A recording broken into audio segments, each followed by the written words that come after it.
keeping children masked. That was really bad. I mean, what it's done to both mentally and physically. Mm-hmm.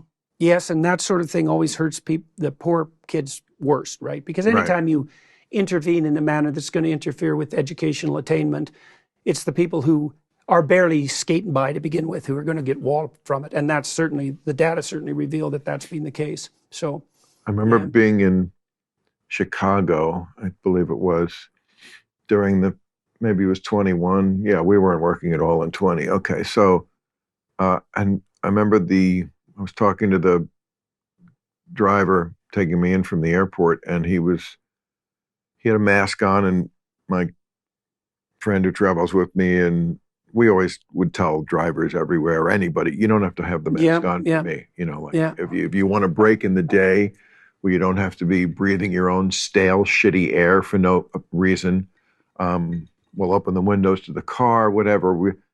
And this guy said, I know, I'd like to. He said, but my 4-year-old daughter, I came in last night and I didn't have the mask on and she freaked out. Mm-hmm. So they had, it always stuck with me. They'd gotten a 4-year-old to be panicked when she saw her father without a mask. Yeah, right. I mean, where does that fall in your psychology professor world? I mean, what does that do to a person? What's that person going to be like when they're 20?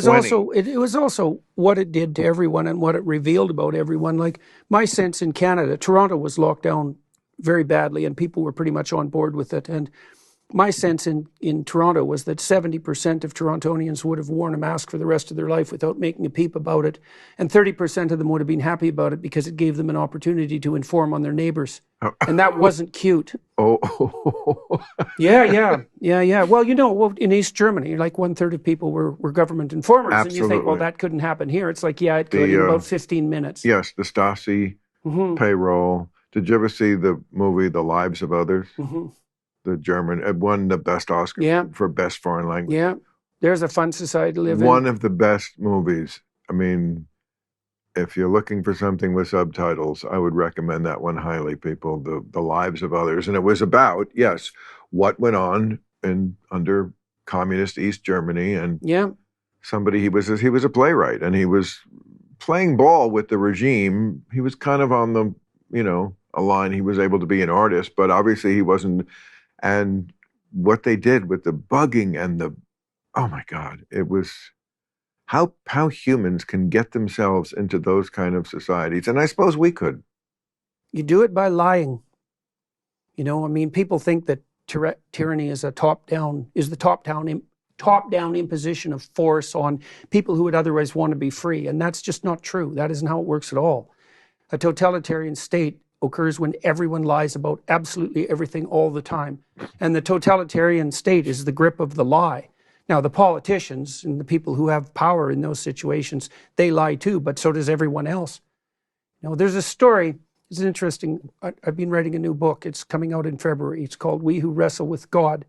And I've been writing about Sodom and Gomorrah and the threat of the destruction of the city. And so the idea is that if a city deviates from the appropriate moral path too blatantly, then all hell will break loose. Of course, that begs the question of what constitutes the appropriate moral pathway. But Abraham intercedes with God on behalf of Sodom and Gomorrah. And he says, first of all, that if there are 40 people, he says, well, you can't destroy the city. When he's talking to God, you can't destroy the city. There's some good people there. And God says, yeah, well, I don't think there's very many.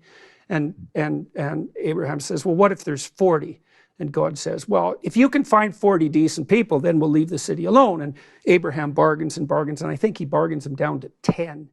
And which is quite good, because, God's willing to give in. But it means something very specific as far as I'm concerned. It means something like if in a political unit, there's still 10 people who are willing to tell the truth, then all hell will not break loose. That's enough. 10 people who actually tell the truth is enough to stave off the descent into totalitarian chaos. That's why comedians are so bloody important, right? Because they do say what's true, and you can tell it's true, and you can tell that people believe it's true because people laugh, and you can't really fake that. It's genuine.